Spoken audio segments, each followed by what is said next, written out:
സാന്ത്വനം 2-ൽ ഇതെന്താണ് സംഭവിക്കുന്നത്? പുതിയൊരു കഥാപാത്രം എത്തിയിട്ടുണ്ട്, ശ്രീദേവി. മേഘ്നയാണ് ശ്രീദേവിയായി എത്തുന്നത്.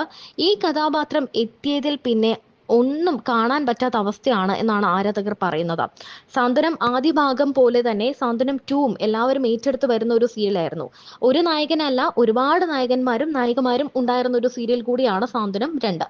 എന്നാൽ ശ്രീദേവി എന്ന കഥാപാത്രം എത്തിയതോടെ സീരിയൽ കുളമായി കഴിഞ്ഞിരിക്കുകയാണ്.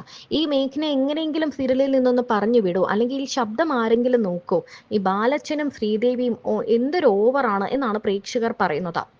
ചന്ദനമഴയിലെ അമൃത എന്ന കഥാപാത്രത്തെ അവതരിപ്പിച്ചുകൊണ്ടാണ് നടി മേഘ്ന വിൻസെന്റ് മലയാള ടെലിവിഷൻ പ്രേക്ഷകരുടെ പ്രിയങ്കരിയായത്.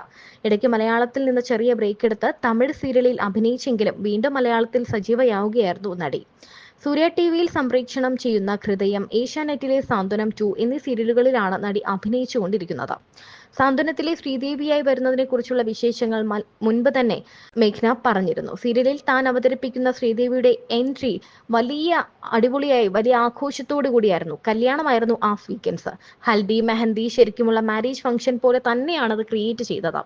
സിറ്റുവേഷനും ഡെക്കറേഷനും എല്ലാം അതുപോലെ തന്നെയായിരുന്നു. അതിനുവേണ്ടി റിസോർട്ട് എടുക്കുക വരെ ചെയ്തു. പ്രൊഡ്യൂസർ രമാദേവിക്ക് വലിയ നന്ദിയാണ് അതിന് പറയാനുള്ളത്. വലിയ തുക ഉപയോഗിച്ച് സീരിയലിന് വേണ്ടി സാഹചര്യങ്ങൾ ഉണ്ടാക്കുകയായിരുന്നു ഈ പ്രൊഡ്യൂസർ.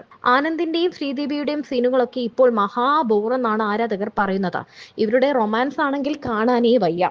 അമ്മായി അച്ഛനോടുള്ള സ്നേഹമാണെങ്കിൽ അതിലും കഷ്ടം. സാന്ത്വനം ആദ്യ ഭാഗത്തിലെ ദേവിയാകാനാണോ ഈ ശ്രീദേവി ശ്രമിക്കുന്നത് എന്നാണ് എല്ലാവരും ഒന്നുകൂടെ ചോദിക്കുന്നത്. അങ്ങനെയാണെങ്കിൽ അയ്യോ വേണ്ടേ, ഇതങ്ങ് കെട്ടിപ്പൂട്ടി വച്ചോ എന്നാണ് ആരാധകർ പറയുന്നത്.